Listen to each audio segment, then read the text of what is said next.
Kalau kamu pensiun di usia 55, itu sudah biasa, itu basi. Mau tahu gimana caranya pensiun di usia 30-an? Ikutin pembahasan ini, fasten your seatbelt.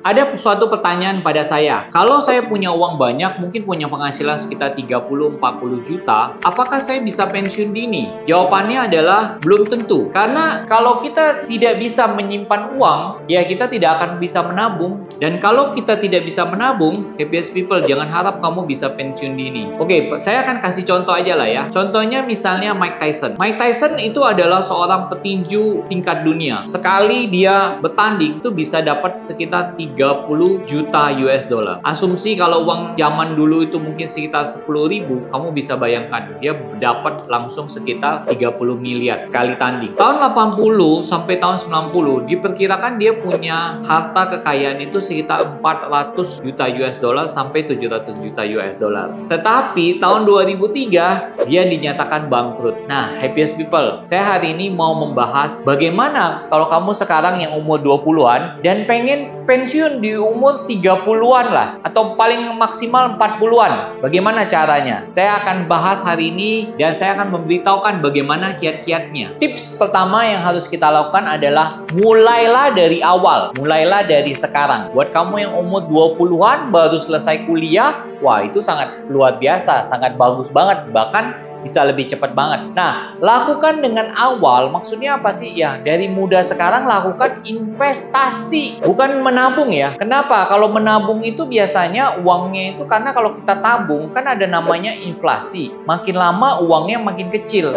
Tapi kalau kamu mulai investasi, justru uang kamu setelah 5 tahun, setelah 10 tahun, uangnya bisa akan lebih gede. Nah, investasinya apa? Nah, itu yang harus dipikirkan. Bisa ada obligasi, bisa kamu investasi di saham, investasi di properti, investasi emas. Bahkan sekarang banyak juga orang investasi apa? Di kripto. Tadi tip pertama, mulailah dari awal. Mulailah dengan cara investasi. Kedua adalah apa?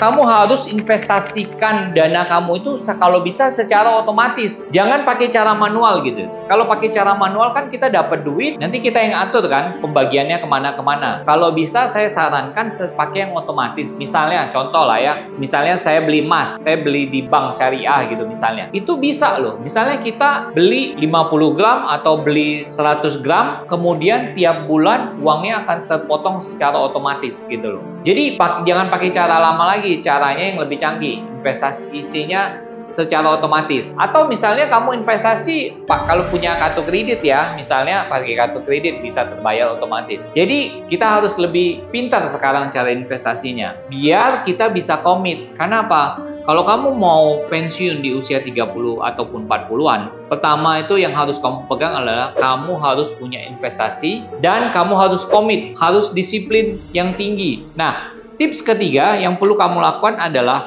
kamu harus punya penghasilan lain juga. Jadi kamu tidak berharap hanya pada satu kantong, tapi ada kantong kedua. Dengan melakukannya yang tentu tidak akan mengganggu pekerjaan kamu yang pertama ya.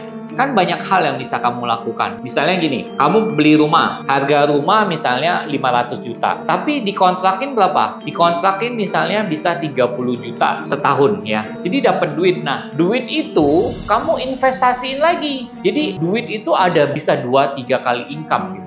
Tips keempat adalah kamu harus mulai juga membatasi pengeluaran kamu. Jadi kamu harus belajar juga yang mana yang namanya keinginan, yang mana namanya kebutuhan. Itu simple ya, tapi kalau menurut saya itulah yang pengaruhnya besar sekali. Seberapa besar kamu bisa menabung, itu seberapa kamu bisa mengidentifikasikan yang mana namanya kebutuhan, yang mana namanya keinginan. Percaya deh, ini hal-hal simple ya, hal-hal kecil ya. Tapi itu pengaruhnya besar sekali loh. Misalnya ada orang, wah hidup ini kan buat seneng-seneng gitu loh. Jadi setiap datang dapat duit langsung dihabisin. Kalau kamu seperti itu berpikiran, kamu tidak bisa mengidentifikasikan yang mana keinginan, yang mana kebutuhan kamu, kamu tidak akan bisa pernah menabung. Jadi, hal yang keempat, ini yang sangat krusial sebenarnya ya. Tadi kan kamu sudah tahu cara menabung, menabungnya gimana. Tapi untuk bisa dapat menabung, kamu harus bisa membedakan gitu loh. Yang mana keinginan, yang mana kebutuhan.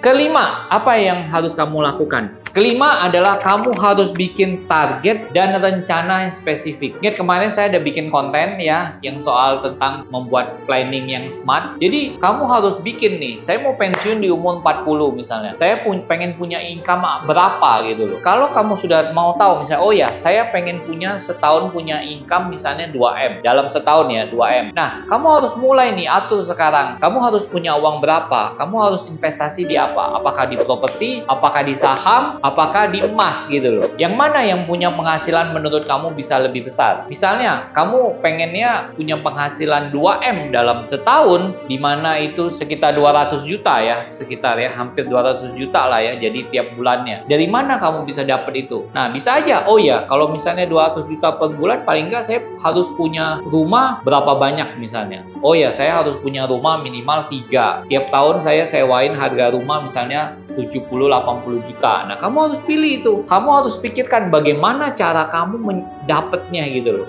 Baru setelah itu kamu bisa mikirin, oh ya, saya pengen seperti ini.